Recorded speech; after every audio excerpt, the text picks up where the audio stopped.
Kung ako po ay papatol sa mga ibang comments na negatibo dito, pare-pareho pong walang mangyayari sa amin. Ako, bilang isang mangangaral ng Panginoon na purely nagbabahagi ng kanyang mga salita at walang ibang hangad, hindi katulad nung kanilang ipinaparatang, makakontent lang daw. Hello? Anong makakontent man lang? Hindi. Hindi. Minsan paulit-ulit yung laman ng mga content because I have to remind everyone. Minsan, yung mga nagko-comment dito, I know mga unbelievers yun eh. Kasi alam ninyo, kung mananampalataya yan, alam niya yung sinasabi niya at pangalawa, meron siya mga wordings ng isang mananampalataya. Bilang believers ni Christ, alam natin yung sinasabi ko. Di ba? Alam natin yon. Pero, kung papatulan ko lahat ng mga negatibong komento rito, wala pong mangyayari. Maniwala po kayo. I believe most of the time, ang isang mangangaral kailangan passive ka. Kailangan hayaan mo lamang. Kasi ang Panginoong Hesukristo, hindi siya nagbuka ng bibig. Malibang tanungin siya ni Poncio Pilato, ikaw ba ang hari ng mga Hudyo? Sumagot siya doon, ako nga, sabi niya. Pero hindi dito ang aking kaharian. Maliwanag po yan sa banal na kasulatan. Ngayon, may mga nagko-comment dito na alam kong hindi believers, lalo na yung mga ginagamit nilang wordings, hindi biblical wordings, hindi Christian wordings. I know. So, palagay niyo, papatulan ko yon. Okay? Pangalawa, doon sa part ng mga nagko-komento. Okay? Doon sa part ng mga nagko-komento. First and foremost, meron silang sariling opinion. Karapatan po nila yon. Pangalawa, sila po ay malaya sa kanilang opinion. Okay? Again, sa part nila, meron silang opinion, pangalawa malaya po sila. So, ang social media po, isa po sa kagandahan po nito ay ang malaya tayong magsabi ng anumang naisin natin. Pero, tandaan po natin, may sinabi ang Panginoong Hesukristo, you shall know the truth and the truth shall set you free. Sino ang truth na yon? Si Jesus. Kaya po ako paulit-ulit, lalo na po sa rapture, kasi kailangan pong marinig ng mga tao at ma-remind ang mga tao in the first place na anytime nga po magra-rapture na. Hindi ako nag-mention ng dates. Ang sabi na nag-comment dito, hintayin na lang natin dumating ang Diyos. Yan ang term niya, Diyos. Tama, Diyos si Jesus. Pero mas maganda sabihin mo, si Jesus darating sa rapture. Siya ay Diyos. Diba? Use the name of Jesus. Kaya napaghahalata kung anong kalidad ng mga nagko-comment na yan. Okay. Inano ko lang po, I really need to defend myself also dahil sometimes talaga hindi maganda mga komento na nababasa ko. Okay. Siyempre, nasabi ko na nga po, no? Rapture pa rin po ang ating topic. Ito po ang gusto kong sabihin sa inyo. Kayong mga hindi nagseseryoso sa rapture, kayong mga very passive sa rapture, ito ang gusto kong sabihin sa inyo.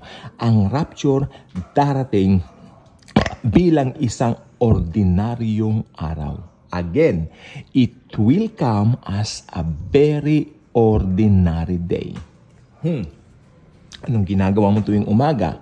Ikaw ba'y nagkakape? Ikaw ba'y nag-aalmusal ng kanin? May mga iba nag-aalmusal ng tinapay tulad ko. Ikaw ba ay nag-garden? Ano bang gagardenin dito sa amin? Puro semento ang paligid namin. Walang gagardenin dito.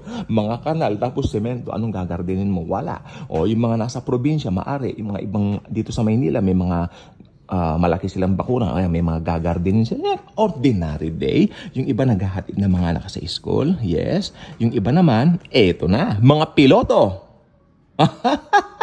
Mga piloto papasok sa kanilang gawain sa pamimiloto.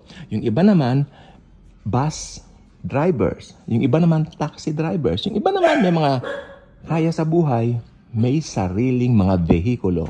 Pupunta para sila po ay pumasada o kanilang puntahan yung kanilang mga pupuntahan gamit ng kanilang mga vehikulo.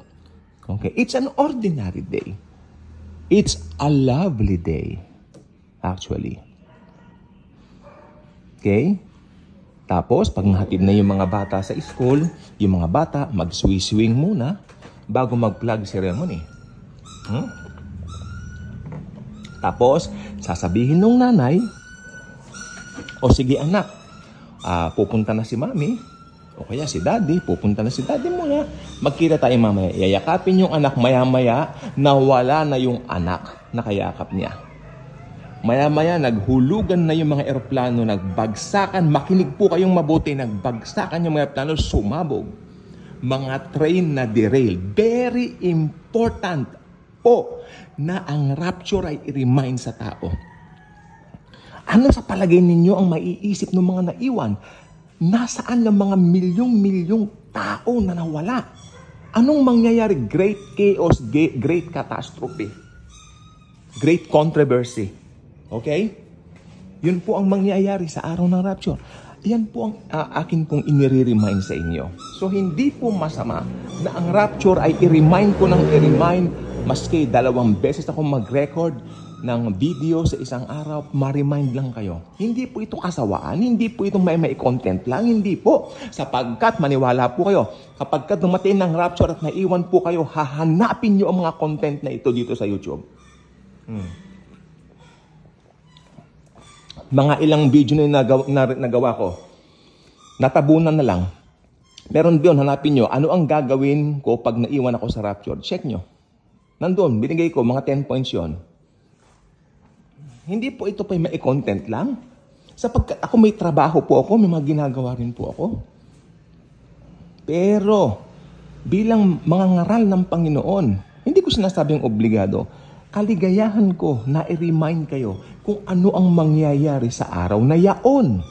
Sapagkat ang araw na yaon ay walang nakaalam. Maliwanag po yan. Unlike sa second coming, mabibilang mo from the day of the rapture, bumilang ka ng 7 taon, that's it. 7 years, that's it. Jesus will come together with us na. Yung mga ni-rapture niya, yun ang kasama niya sa kanyang second coming. Okay? Kaya, kung yung mga preachers ng nangangaral ng rapture, huwag kayong magsawa. Maski sabihin parang sirang plaka, sirang CD na tayo, okay lang. Okay lang. Araw-arawin nyo. Kung masipag kayo, maka 5 record ang gawin nyo. 5 record ng mga video, sige lang. Bakit? Kung ayaw makinig, ayaan nyo, maiiwan sila. Yung mga may gusto, may puso to listen to this, to watch this, mararapture sila. Kasi wala namang ibang dahilan para marapture ng tao. Maliban kay Hesus Kristo. The only way, the truth, and the life. Naku, magagalit na naman yung aking viewer dito na galit sa mga aso. Kung galit po kayo, mas galit po ako dahil nagko-content ako, sukat maingay. Hindi naman po natin mapipigilan. Alam niyo dito sa syudad, mga sasakyan, parot parito. Kaya please bear with me.